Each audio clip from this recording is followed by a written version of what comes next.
喺香港畫公仔嘅藝術家屈指可數，黃玉郎同馬榮成係其中嘅佼佼者，而 Kenny 就係第3位。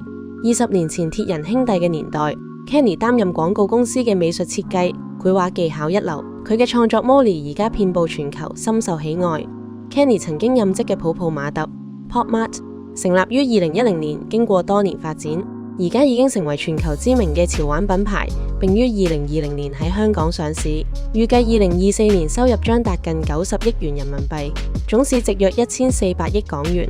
Molly 金髮藍眼，極具辨識度，係普普馬特嘅標誌性 IP 之一。2024年 Molly 嘅收入預計將達到8億元人民幣，持續位居熱銷榜前列。唔少人認為中國民企能夠成功出海係因為市場大、政府扶持，但其實普普馬特等公司展現咗獨特嘅商業模式。喺強勁對手如迪士尼同 Hello Kitty 嘅競爭下，普普馬特嘅業績依然騰飛。其成功關鍵就係精準嘅市場定位。普普馬特將目標客群鎖定喺年輕一代，佢哋更加注重個性化同潮流文化，願意為情感價值付出，產品嘅價格亦相對親民。大部分產品價格喺59至79蚊人民幣之間。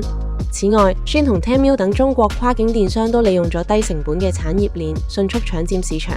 不過，隨住美國政府對中國商品徵收額外關稅，呢啲平台嘅銷售額已經開始下滑。以低價為策略嘅 Temu 同 Shein 面臨嘅挑戰日益增多，未來可唔可以持續獲利仍然係一大考驗。